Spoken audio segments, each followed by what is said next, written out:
Picture this, you're standing alone in a crowded room. You see people laughing, talking, building connections, but somehow you feel invisible. It's not that you don't have value. It's not that you don't have something to say. You do. You have fire in your soul, purpose in your heart, but still, you stand there feeling isolated. Being a woman without friends doesn't make you weak. It doesn't make you less, it makes you human. But what you do in this silence, in this solitude, that's what defines your strength. Today, we're going to talk about embracing this phase of loneliness, transforming it into the foundation of your unstoppable power. Because let me tell you, the quiet moments aren't curses, they're opportunities to rise. Loneliness is a word that carries weight, doesn't it? It clings to you, sneaks into your heart when the world goes quiet. But here's the thing, loneliness isn't the enemy. It's the teacher. It's the refiner's fire. When the crowd thins out, when the voices fade, that's when you hear the truth.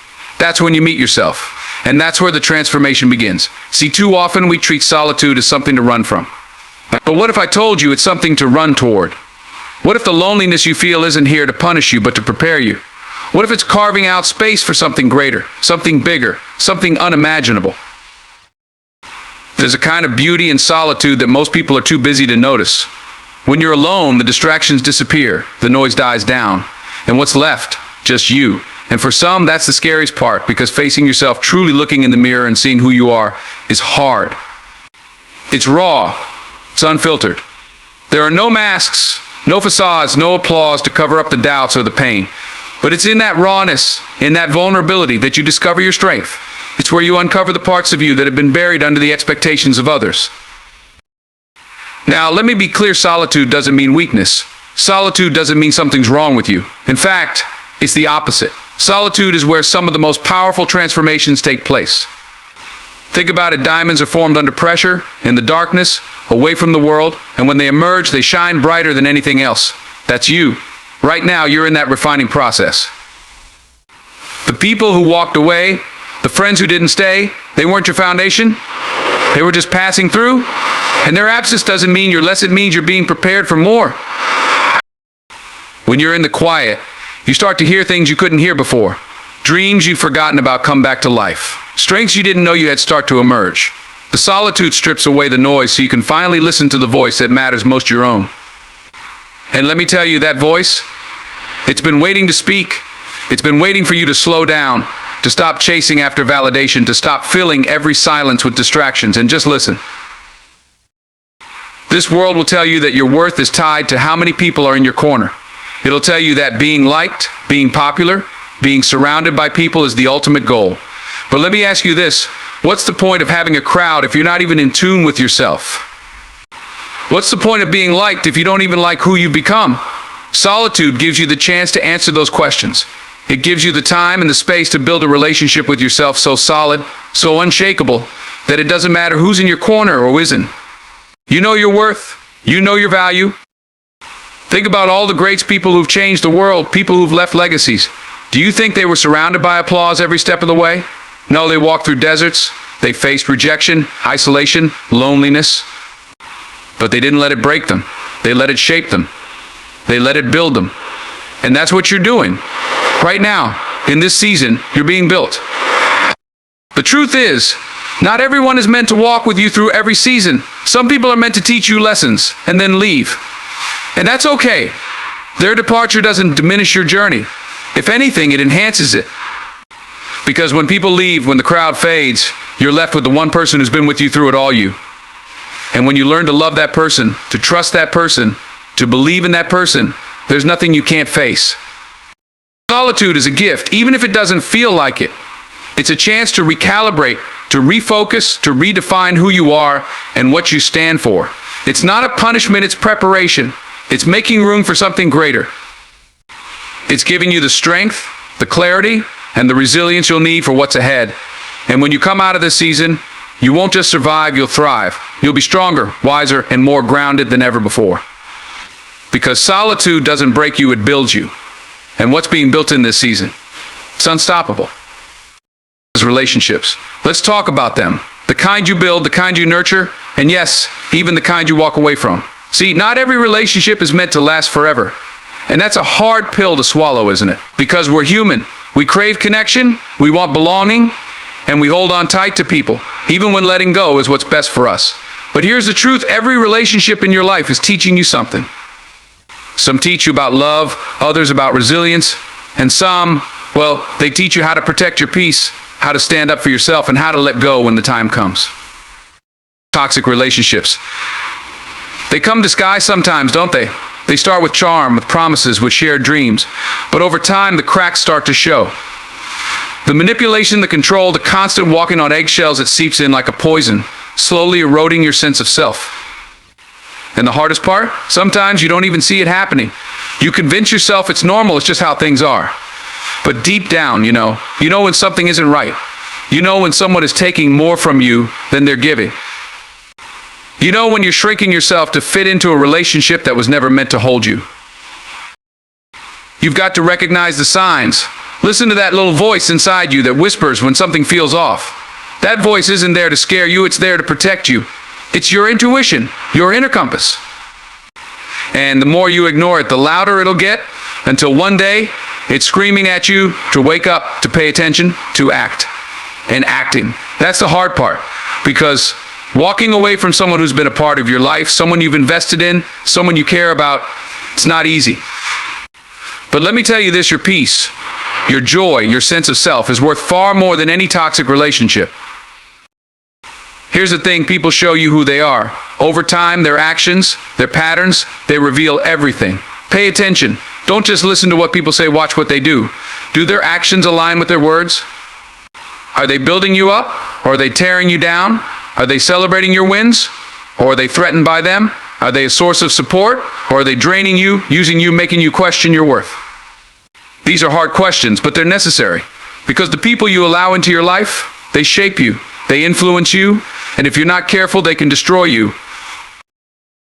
You deserve people in your life who are in your corner, who genuinely want to see you win.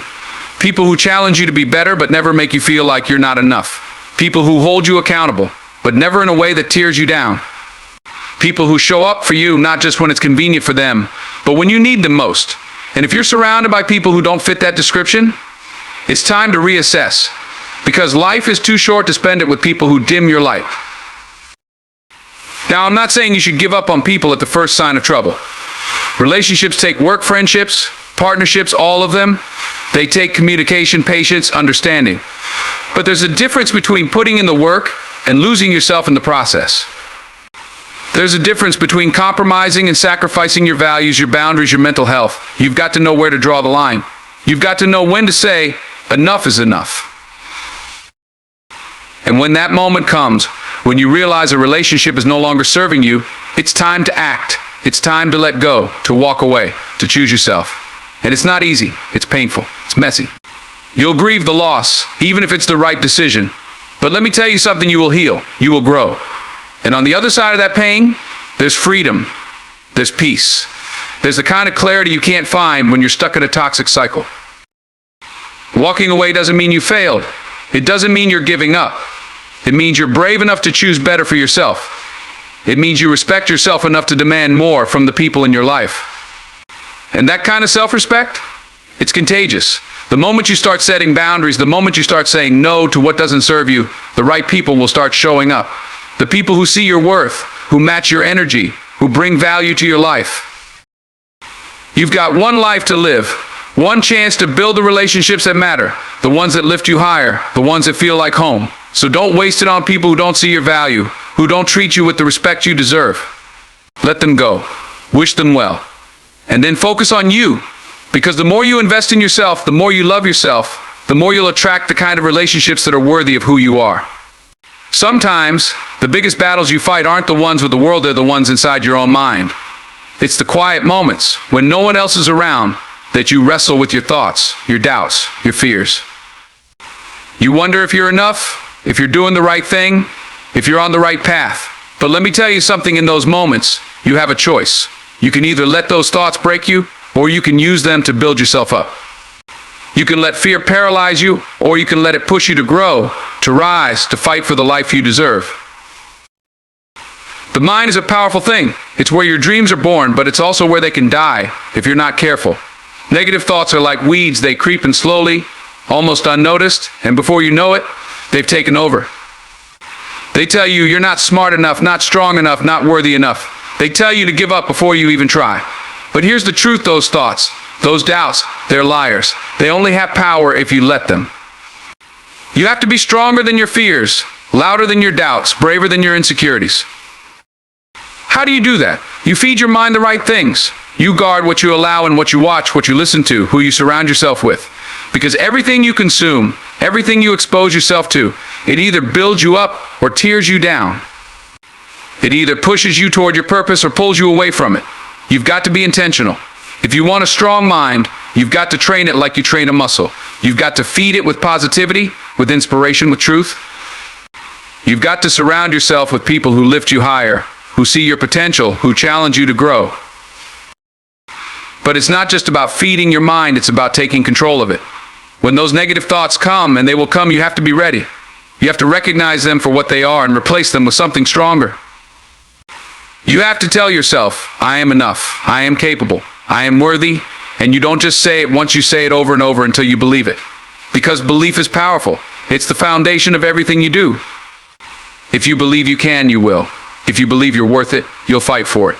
If you believe in yourself, nothing can stop you.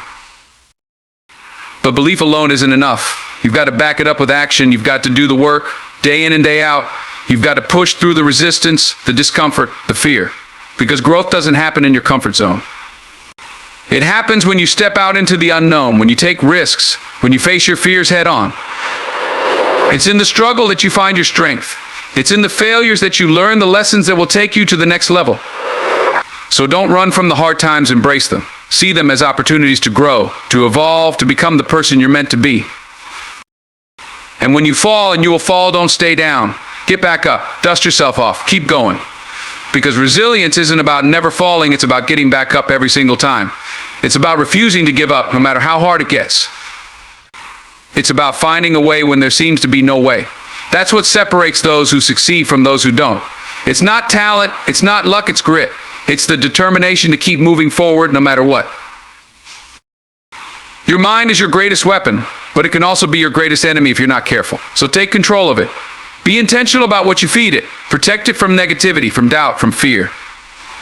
Train it to see possibilities, to find solutions, to believe in yourself. And when those tough moments come, when life tries to knock you down, use your mind to rise above it.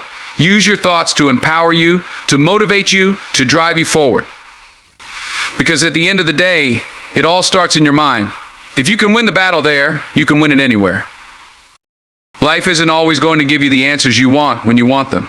Sometimes the silence feels deafening, the uncertainty overwhelming, and you find yourself staring at the walls of doubt closing in. But you have to understand this. There's a reason for the delay, a purpose in the waiting. It's not punishment, it's preparation. It's not denial, it's discipline. When things don't seem to be working out the way you hoped, it's not because you're forgotten or forsaken.